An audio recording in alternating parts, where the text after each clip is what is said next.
Hidup ini adalah kesempatan. Hidup ini untuk melayani Tuhan. Shalom, saudara-saudariku, para pencinta insani yang dikasihi Tuhan. Selamat berjumpa kembali dalam program Renungan Rohani Insani. Inspirasi Sabda Allah hari ini, Minggu 13 Desember 2020, dalam Pekan Advent yang ketiga, bersama saya, Pastor Marcel Lolotandung. Marilah berdoa. Dalam nama Bapa dan Putera dan Roh Kudus. Amin. Bapa yang Maha Baik, hari ini kami bersuka cita karena semakin dekatlah Sang Mesias, pembawa terang yang kami nantikan. Semoga kami senantiasa merindukan Dia. Demi Kristus Tuhan kami. Amin. Sabda Allah dari Injil Yohanes bab 1 ayat 6-8 dan ayat 19-28. Datanglah seorang yang diutus Allah, namanya Yohanes. Ia datang sebagai saksi untuk memberi kesaksian tentang terang itu, supaya oleh dia semua orang menjadi percaya. Ia bukan terang itu, tetapi ia harus memberi kesaksian tentang terang itu. Dan inilah kesaksian Yohanes ketika orang Yahudi dari Yerusalem mengutus beberapa imam dan orang-orang Lewi kepadanya untuk menanyakan dia, "Siapakah engkau?" Yohanes mengaku dan tidak berdusta, katanya, "Aku bukan Mesias."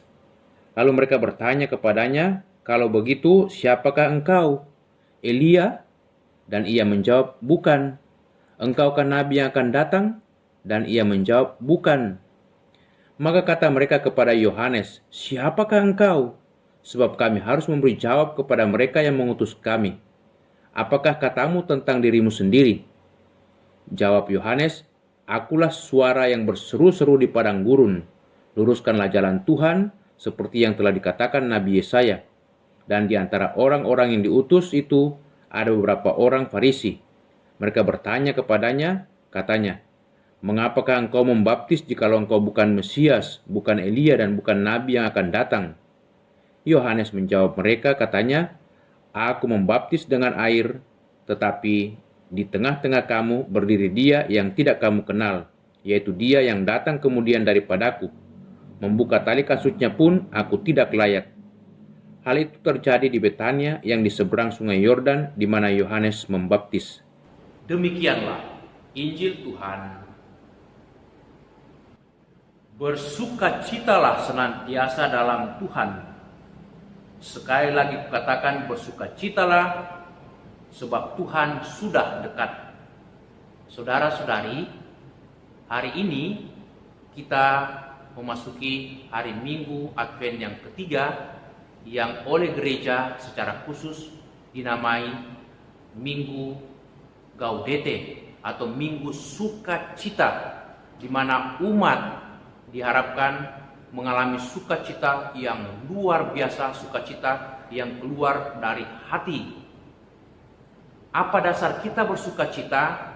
Tentulah gereja mempunyai alasan. Yang pertama, sebagaimana dalam antifon pembukaan misa dari surat Rasul Paulus kepada umat di Filipi bab 4 ayat 4-5, supaya kita selalu bersukacita dalam Tuhan, sebab Ia sudah dekat. Dalam masa Advent ini kita telah berusaha untuk hidup yang baik sebagai anak-anak Tuhan. Banyak cara yang kita lakukan, pertobatan, memperbaiki diri, mengundang Tuhan datang kepada kita dengan mendekatkan diri kita, membaca kitab suci dan merenungkannya, serta melakukan tindakan amal nyata. Tetapi sekarang ini kita sungguh mengalami sukacita karena Sang Mesias yang kita nanti, yang oleh Yohanes Pembaptis dalam bacaan Injil hari ini dikatakan sang terang, itu sudah semakin dekat. Alasan bagi kita untuk bersukacita tentulah mempunyai dasar seperti yang dikatakan dalam bacaan pertama, bagaimana Tuhan akan datang mengalahkan dan juga menghalau segala kegelapan. Tuhan akan datang memberikan penghiburan kepada orang-orang yang sakit dan lemah. Tuhan akan datang membebaskan orang-orang dalam tawanan, dalam penjara. Dan ciri-ciri orang yang bersukacita menurut Rasul Paulus dalam suratnya kepada umat di Filipi sekurang-kurangnya ada 5. Pertama dikatakan orang yang bersukacita adalah orang yang tidak pernah khawatir dalam hidupnya.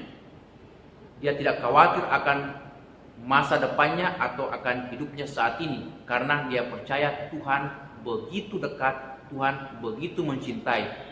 Memang ada masalah selalu dalam hidup kita, ada kesulitan, ada problem, ada salib, tetapi orang yang percaya senantiasa mengandalkan Tuhan sehingga ia tidak perlu khawatir dalam hidup.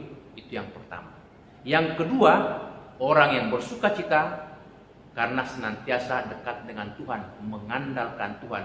Segala keinginannya, segala sesuatu yang dialaminya selalu disampaikan dalam doa lewat permohonan dan ucapan syukur, sehingga segala-galanya diserahkan kepada Tuhan.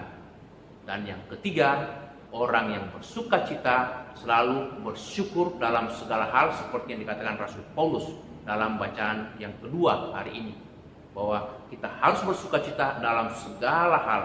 Kita tidak perlu khawatir, cemas akan macam-macam hal, karena Tuhan mencintai kita.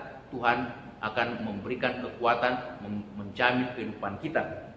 Dan yang keempat, orang yang bersukacita selalu mengalami damai karena dia tidak pernah mengandalkan dirinya, hanyalah mengandalkan Tuhan. Dia bisa berdamai dengan dirinya, berdamai dengan sesama, berdamai dengan lingkungan, dan bahkan berdamai dengan Tuhan. Orang-orang seperti ini senantiasa bisa hadir di mana saja dan bisa membawa sukacita juga kepada orang lain, karena dalam dirinya selalu ada damai dan dia bisa berdamai dengan siapapun juga, bahkan orang yang memusuhi atau membencinya. Itu tanda orang bersukacita. Dan yang kelima, orang yang bersukacita adalah orang yang selalu mau berbuat baik demi membawa berkat kepada sesama, terutama melalui kata-kata yang sopan, kata-kata yang ramah, kata-kata yang meneguhkan, kata-kata yang menghibur, kata-kata yang pantas, dan kata-kata yang senantiasa membesarkan hati orang yang mengalami tekanan dalam hidup.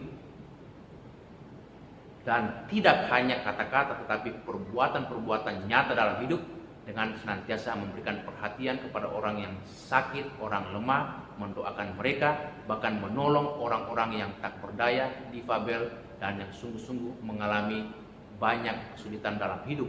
Karena kemurahan hatinya, dia senantiasa mau berbuat baik demi kebahagiaan dan juga menjadi berkat bagi banyak orang. Semoga kita selalu bersukacita dalam minggu ketiga Advent ini, karena Tuhan sudah semakin dekat. Amin.